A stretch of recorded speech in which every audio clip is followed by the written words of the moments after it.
Today we will be starting the coordinate plane. Now you've probably seen a coordinate plane. It looks like maybe a sheet of graph paper with two dark lines. That's called the coordinate plane. So first, what is it? It is formed by two number lines that intersect in a right angle. So we have a number line here and a number line here. And when they intersect, that's a right angle. We learned that in geometry. And as you notice, these number lines have both positive numbers and negative numbers. Okay, so we have one that goes horizontally. This is called the x-axis. And then we have one that goes vertically. This is called the y-axis. Together, if we were to say we don't say two axes, we have two axes. Now it looks like the word axes, but it's axes. Okay, so we have an x-axis that goes horizontally, and we have the y-axis that goes vertically. Okay, so what these two axes do is they divide our coordinate plane into four quadrants. Kind of like four sections of our coordinate plane. And we label them 1 through 4, but we use Roman numerals. Kind of different. So this quadrant is known as quadrant 1. And then here's another weird thing. We move counterclockwise. This quadrant is quadrant 2. And then we continue around quadrant 3 and then quadrant 4. If we're not used to writing Roman numerals, it looks like an IV, quadrant 4. So 1, 2, 3, 4, formed by the x-axis and the y-axis. Now, points lie on this coordinate plane. We could just put a point here, and we usually give them a label, a number, a letter, a capital letter. Let's say we label this point M, point N, point P. Okay. Now we can label what quadrant these points lie in. Okay. So point M is in this section of the coordinate plane. So we could say point M lies in quadrant 1. This point P lies in this quadrant, so it is in quadrant 4. Now look at point N. It lies on the x-axis. Whenever we have a point that lies on an axis, we say it does not lie in any quadrant. It's kind of on the border. Okay? Sort of like if you were standing on the border of Indiana and Illinois, right on the border. What state are you in? Well, some people say you're in both states, but if you're truly right on the line, you're in neither state. Nobody owns the border. So neither quadrant owns the border. It owns this axis. So point N does not lie in a quadrant. If I had a point here, it would not lie in any quadrant. Okay, so now what we do is we can name the exact location of these points. Okay, I am going to erase some of this.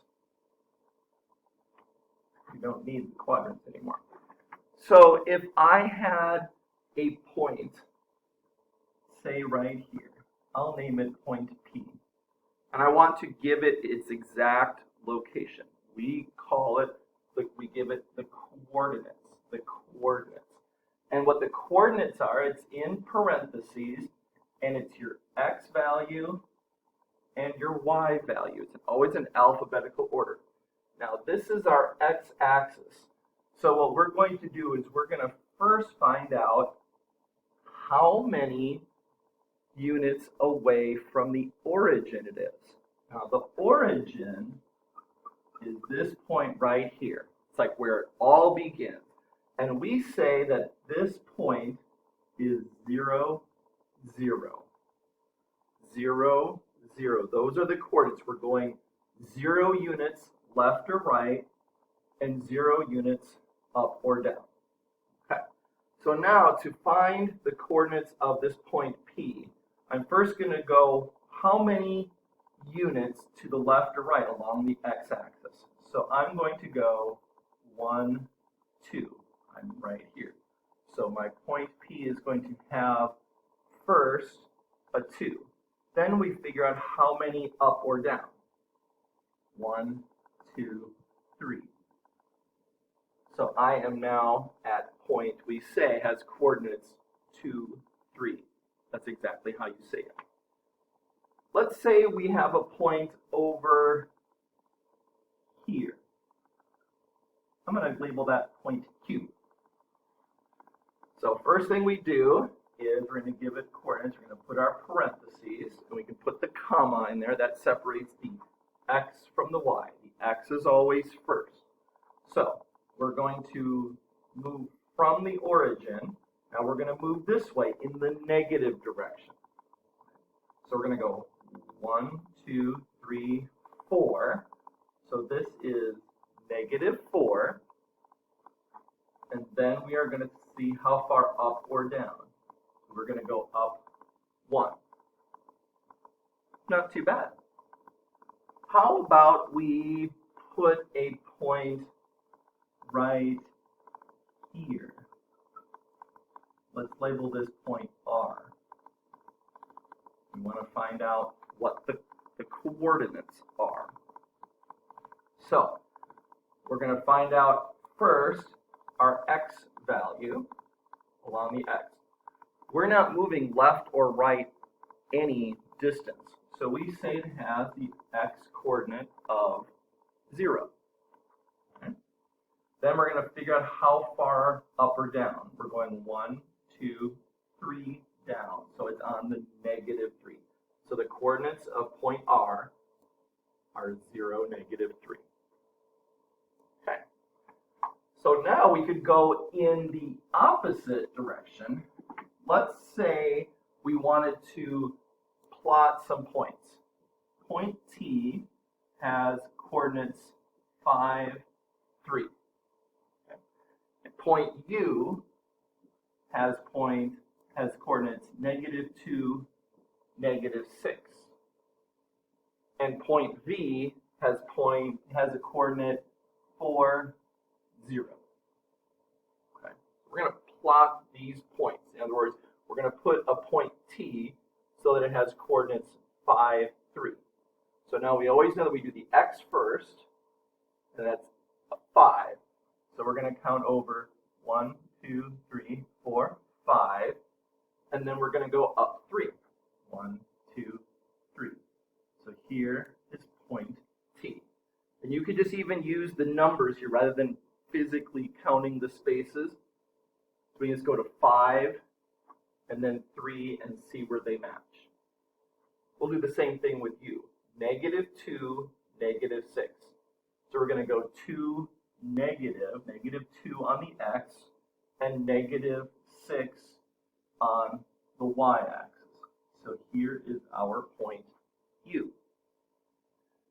Now V has 4, 0. So this is our x coordinate, 4. We're going to go over to 4, and then the 0 here means we're not going up or down. So here is our V. Let me give you one more. Let's do point W. Let's have the point 0, 4. So that looks kind of like V, but not really. So what it's saying is going 0 in the x direction, so we're not moving left or right, but we are going up 4. So this is point W.